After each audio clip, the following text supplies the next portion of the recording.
Hello friends, welcome to Pavithra life style. நம்ம இன்னைக்கு இந்த வீடியோவில் சூப்பர் சாஃப்ட் ஆப்பம் தான் எப்படி செய்கிறதுன்னு பார்க்க போகிறோம்.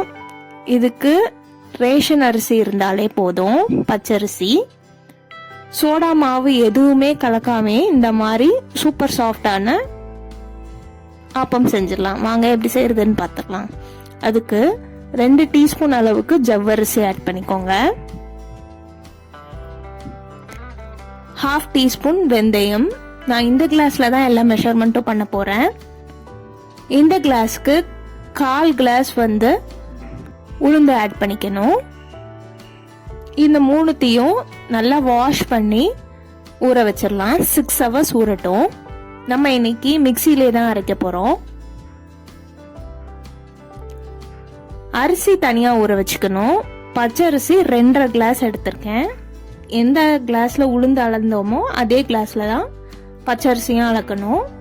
2.5 கிளாஸ் பச்சரிசி, 1/4 கிளாஸ் உளுந்து, 2 டேபிள் ஸ்பூன் ஜவ்வரிசி, 1/2 ஸ்பூன் வெந்தயம். இவ்வளவுதான் நம்மளுக்கு தேவையான பொருள்.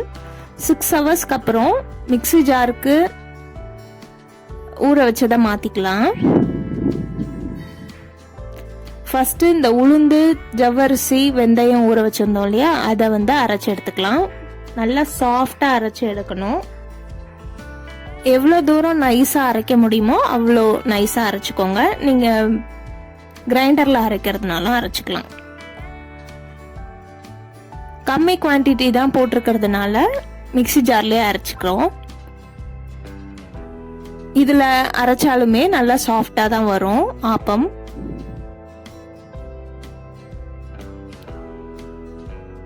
உளுந்து அரைச்சதுக்கு அப்புறம் அரிசி அரைச்சிக்கலாம். அரிசி ரொம்ப சாஃப்டா அரைக்கணும்னு அவசியம் இல்லை. ஒரு 95 to 98% வரைக்கும் அரைச்சா போதும். இந்த மாதிரி இருக்கும் அரைச்சா. அதுக்குன்னு அரிசி ரொம்ப தட்டுப்படுற மாதிரியும் இருக்கக்கூடாது, ரொம்ப சாஃப்டாவும் அரைக்க கூடாது. ரெண்டுத்தையும் கலந்து இந்த மாதிரி நைட்டே உப்பு போட்டு ஃபர்மெண்ட் பண்ண வச்சிடலாம்.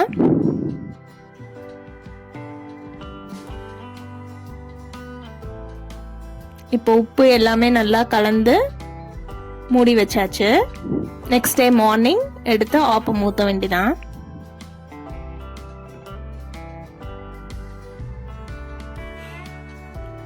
நெக்ஸ்ட் டே மார்னிங் பாத்தீங்கன்னா சூப்பரா நல்லா ஃபர்மெண்ட் ஆகி மாவு நல்லா பொங்கி வந்திருக்கு. நமக்கு எவ்வளவு தேவையோ அந்த அளவுக்கு மட்டும் ஃபர்ஸ்ட் எடுத்து ஒரு பாத்திரத்துல எடுத்து வச்சுக்கலாம். மாவோட கன்சிஸ்டன்சி பேலன்ஸ் பண்றதுக்கு நீங்க தண்ணி இல்லைன்னா கோகோனட் வாட்டர் ஆட் பண்ணணும்னாலும் ஆட் பண்ணிக்கலாம். இல்லைன்னா நம்ம ஆப்பத்துக்கு தேங்காய் பால் வச்சு சாப்பிட்றதா இருந்தா தேங்காய் பால் எடுத்திருந்தீங்கன்னா அதை கூட ஆட் பண்ணிக்கலாம்.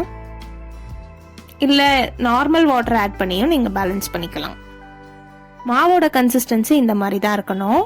கொஞ்சம் ரன்னிங்கா தான் இருக்கணும். தோசை மாவு விட கொஞ்சம் தண்ணியாவே தான் இருக்கணும். அதுக்கப்புறம் நம்ம இந்த மாதிரி ஆப்ப கடாயில ஊத்தி இந்த மாதிரி சுத்தி விட்டோம்னா ஆப்பம் ரெடி ஆயிடும். மாவு ஊத்தினோடனே இந்த மாதிரி ஓட்ட ஓட்டையா வரணும். அப்பதான் இந்த ஆப்பம் நல்லா சூப்பரா வரும். 2 to 3 minutes இந்த மாதிரி க்ளோஸ் பண்ணி வேக வைக்கணும். நடுவில் ஓபன் பண்ணிலாம் பார்க்க வேண்டாம். இந்த மாதிரி எடுக்கிற மாதிரி வந்துடும். அப்போ உங்களோட ஆப்பம் ரெடி ஆயிடுச்சுன்னு அர்த்தம்.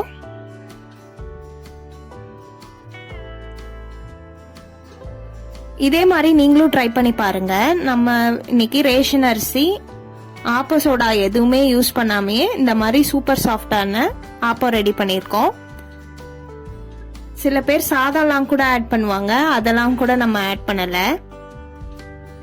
இதே மெஷர்மெண்ட்ல ட்ரை பண்ணி பார்த்துட்டு எப்படி வந்ததுன்னு கமெண்ட்ல சொல்லுங்க. நம்மளோட நெக்ஸ்ட் ஆப்பமும் ரெடி ஆயிடுச்சு.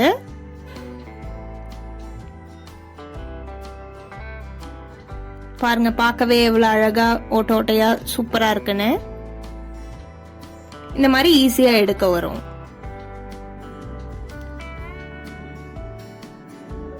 நெக்ஸ்ட் ஒரு வீடியோல உங்களை பார்க்கறேன் நான். பாய் பாய்.